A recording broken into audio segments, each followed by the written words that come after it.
Ini saya pernah dengar pengumuman. Dengar Kalau pengumuman macam ni anda nak datang ke? Ni malam Jumaat nak baca Yasin. Siapa yang nak layan TV tu baliklah rumah. Siapa nak itu? Kalau macam tu orang tak datang. Ada pula datang masa korban kan datang kamu makan. Bila nak makan baru nampak muka masjid AJK. Cakap. Saya pernah ceramah, satu tajuk ceramah, AJK jantung kepada masjid. AJK jantung, heart. Betul? Lain boleh berhenti. Tapi jantung tak boleh berhenti. Kalau jantung berhenti, lain habis semua. Betul Jadi AJK ni jantung. Bila kita nak wujudkan 5 golongan ni, AJK dulu mesti jadi 5 golongan ni juga. Orang yang beriman kepada Allah, orang yang istiqamah datang masjid dan sebagainya. Dulu, minta maaf terkenal kalau ada jam besar, satu jam besar, didermakan oleh hartawan ke, nama tulis bawah. Jam ini didermakan ni. Orangnya tak ada, namanya ada. Boleh faham Ini AJK ada nama sini, nama, gambar ni. Ada je. Tak ada, orangnya tak ada. Jadi mesti AJK dulu yang istiqamah menghidupkan masjid, insya-Allah. Ni penting. Itu yang dikatakan in order to deliver the message, be the message. Ni dalam bahasa Inggeris dengan izin. Kalau kita nak sampaikan satu message, kita sendiri jadi message tu. Macam Rasulullah sallallahu alaihi wasallam nak sampaikan ayat Quran yang 114 surah tu, yang 6236 ayat tu, yang 30 juz tu, Rasulullah sendiri jadi Al-Quran. Boleh faham Bila Rasulullah sendiri jadi Al-Quran, orang akan tertarik. Sebab dengar manusia ni lebih percaya mata berbanding telinga. Sekali lagi saya ulang. Manusia ni lebih percaya mata dia berbanding telinga dia. Mata boleh melihat sikap, telinga boleh mendengar cakap. Betul? Manusia ni lebih percaya apa yang dilihat dengan apa yang didengar. Betul? Kalau kita dengar masjid bagus, tapi tak ada dalam bentuk sikap. Dalam Islam dia kata lisanul hal. Lebih fasih daripada lisanul maqal. Betul? Action speak louder than words. Betul ya? Inilah. Jadi AJK masjid dulu mesti beramal dengan lantiklah AJK yang committed dengan ini. InsyaAllah. Okay? Dan AJK ni jadikan satu dorongan bila terlantik, ada satu segan kalau tak datang. Itu juga bagus. Rasa malu tu menyebabkan kita datang. Bukan kerana kita datang kerana malu pada manusia, kerana Allah. Tetapi itu satu dorongan untuk kita, aku dah pegang amanah ni, kalau aku tak datang, apa pula? Ini khianat ni. Jadi dia ada satu kekuatan. Itu. Yang kedua, yang saya fikir, ajak orang ke masjid ni dengan akhlak. Biar orang nampak kesan orang yang datang masjid tu berbeza akhlaknya dengan orang yang tak datang masjid. Boleh faham maksud saya? Saya pernah dengar satu ceramah daripada dulu Mufti Yahya Hashim Yahya. Dia kata, seorang isteri telefon dia. Tuan Haji tak tahulah, suami saya ni rajin pergi masjid. Istiqamah pergi masjid gini-gini. Tapi silap sikit tangan, silap sikit kaki. Orang tertarik ke nak datang masjid? Isteri dia pun tak tertarik. Biarlah orang yang datang masjid ni, dia dapat lahirkan akhlak yang memikat. Ini rajin datang masjid. Tapi kalau dalam taman, ada kereta sebelah, terlebih sikit depan gate dia. Onjurit. Hari ni, subhanallah, dalam Facebook saya, dia kata, macam mana ni? Dah peringkat datuk dah. Kalau kuliah duduk depan. Tapi dalam grup WhatsApp, hantar yang lucah, kacau perempuan sini, kacau perempuan sana. Duduk masjid. Duduk depan. Sorry bukan sini Tapi dalam grup WhatsApp, dia lah mengacau sini, mengacau ni. Kan ada lelaki perempuan kadang-kadang yang ada semua. Tadi Imam Syafi'i 40 tahun. Dah serius dah. Kita 60 tahun. Tak masuk dia lagi. Masih lagi menyeh sini, menyeh sana, usik sini, usik sana dan sebagainya. Banyak masa sangat ke? Kalau kita tak dapat buat baik, jangan buat jahat. Betul tak? Ini paparkan akhlak. Ini penting. Itu kelayakan umum. Kelayakan umum kita dulu jadi 5 golongan ini dan kita tarik orang lain dengan akhlak kita yang berubah apabila kita sering datang masjid. Simpel orang bisik-bisik kau tahu Pak Mus tu. Dulu ganas tu, sikit-sikit dia, samseng tu. Tapi sejak akhir-akhir ni datang masjid, lain betul. Nampak? Waktu itu orang dah nampak kesan kita. Tak payah cakap, orang akan nampak. Itu satu. Yang kedua ni, syarat khusus. Tadi syarat umum. Yang umum tu maksudnya semua orang perlu ada lah. Tak boleh AJK saja yang ada 5 golongan ni. Kan? Kita nak semua lah, tapi bermula daripada AJK. Yang ini syarat khusus. Syarat khusus AJK ni eloknya berpandukan kepada surah Al-Qasas ayat 26. A'udzubillahi minasyaitonirrajim. Inna khaira man istajartal qawiyul amin. Sesungguhnya orang yang paling baik untuk kau berikan satu kerja, dalam Quran kata, ialah orang yang ada al-qawi dan ada al-amin. Al-qawi itu apa? Kekuatan. Kekuatan ni ganti kepada kepakaran. Ada ilmu, ada skill, ada kemahiran. Yang kedua, al-amin, ada sifat amanah, ada jujur. Contoh, saya nak beritahu AJK masjid nanti, imamnya, bilalnya, AJK yang bahagian ni mesti ada 2 kepakaran. Tak cukup satu. Kita lantiklah dia jadi baik je. Orang ni memang baik, akhlaknya baik. Tak cukup. Dia mesti ada kepakaran. Kalau dia nak dilantik sebagai juruwang ataupun accountant, dia ada mahir betul dalam accountant. Dalam keuangan. Dia tahu. Di samping dia jujur, dia tahu atur keuangan. Mana belanja yang lebih perlu untuk masjid. Yang ini untuk apa? Kadang belanja beli yang ini lebih tinggi daripada itu. Dia tidak ikut keutamaan. Dan ada audit yang jelas. 1 sen duit masjid ni pergi mana? Alah Ustaz, duit masjid Ustaz, bukan duit bank. Masjid lagi kena jaga sebab ini rumah Allah. Boleh faham Jangan sampai orang mempertikaikan. Tengok kutipan 9,000 tiap-tiap minggu, betul? Tapi tengok perbelanjaan mana ni begini. Kena tengok. Dari segi kewangan. Bila bahagian pembangunan kata, dia dah tahu dah macam mana nak dapat bahan yang paling berkualiti tapi harga yang paling kompetitif. Contoh, dia dah tahu dah. Bukan masjid, asal masjid, pergi buatkan bahagian ni, bata ikutlah sebagai orang. Dia pun tak ada. Kalau buat rumah dia teliti. Tapi buat rumah masjid, dia tak teliti. Salah.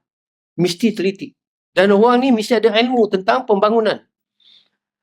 Apa dia? Bila mesyuarat nanti, barulah kita dapat pandangan yang multidimensi.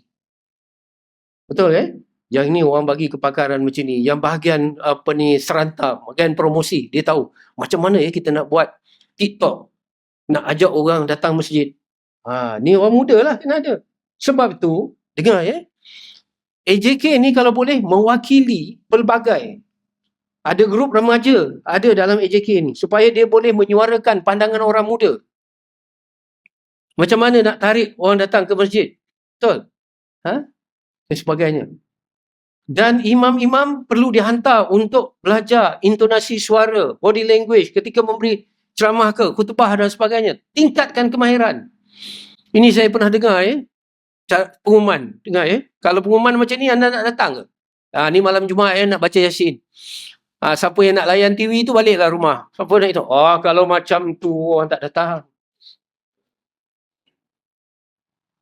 Dia punya perli tu, dia punya ni, subhanallah, dia.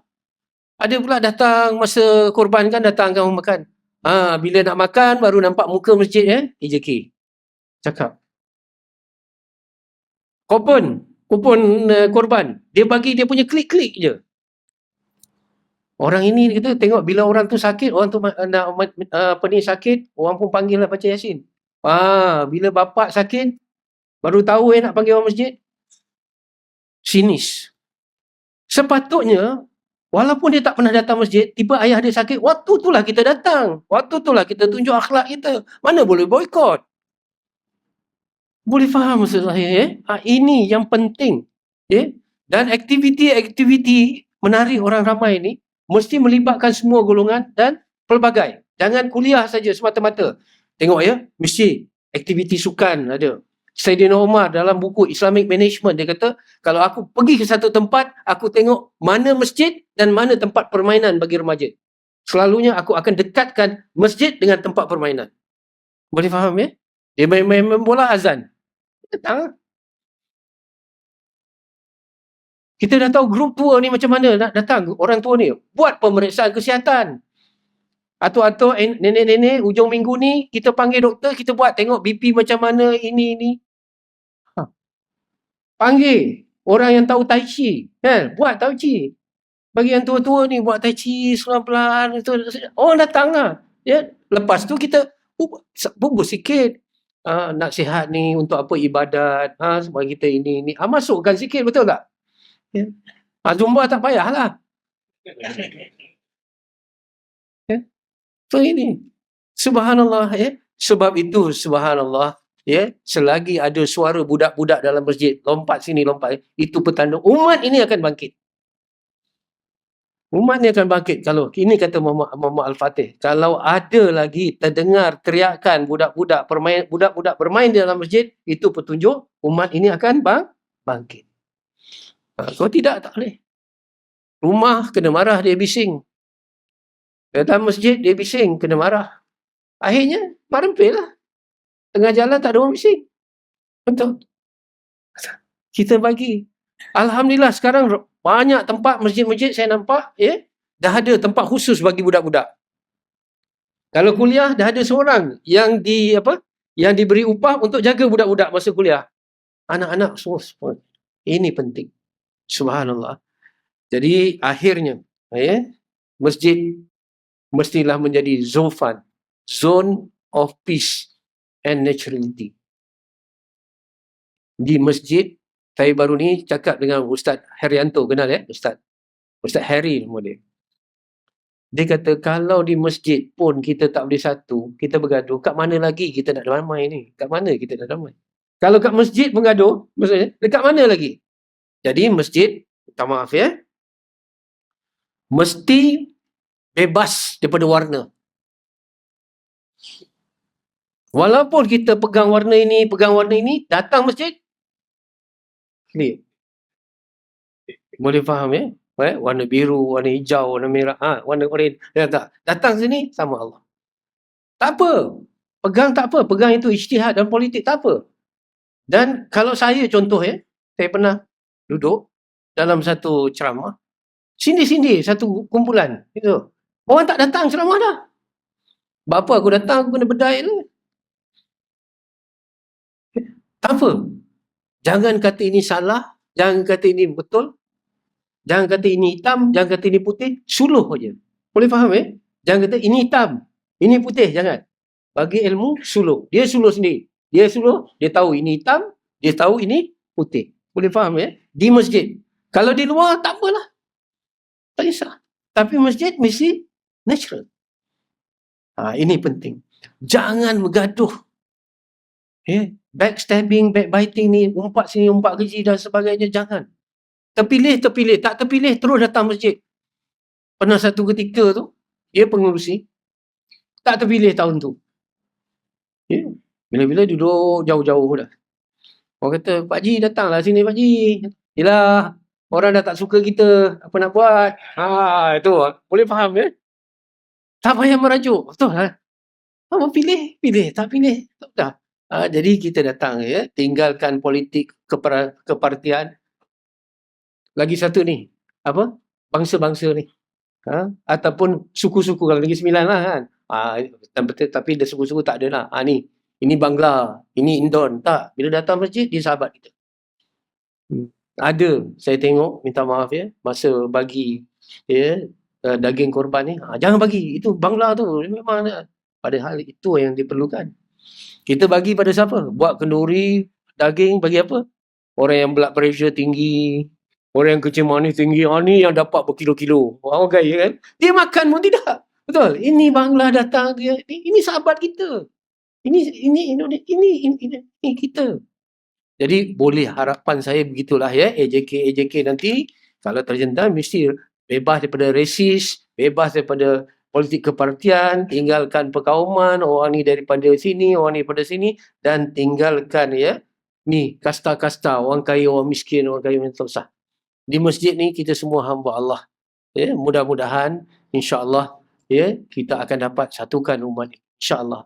Saya tak katakan ni tak boleh berjuang untuk parti dan sebagainya, tidak. Buat berjuanglah di tempatnya. Tapi di masjid ni orang kata zone of peace. Zone yang aman dan natural, insya-Allah. Cakap tentang kebenaran, tidak.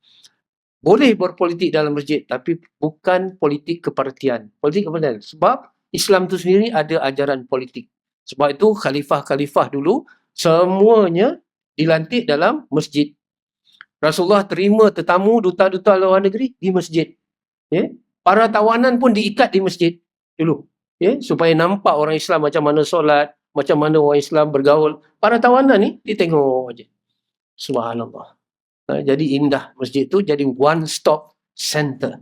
Macam masjid di Turki. Kalau kita tengok sebagai akhir, di Turki masjid itulah masjid Hablum Minallah, di situlah pusat pendidikan, di situlah ada perpustakaan, di situlah ada dapur untuk memberi makan, di situlah hospital, di situlah ketenteraan, di situlah parlimen ataupun persidangan di kalangan pemimpin-pemimpin di Turki. Tengoklah masjid yang kita tengok Blue Mosque ke atau masjid Muhammad Al-Fatih ke dan sebagainya, sama. Sama semua. Semua ada tempat dapur yang besar, tempat simpan senjata, tempat tempat pendidikan anak-anak, semua ada. Hospital, semua tu. Subhanallah, hebat. Jadi one stop center. Wabihi wallahu alam.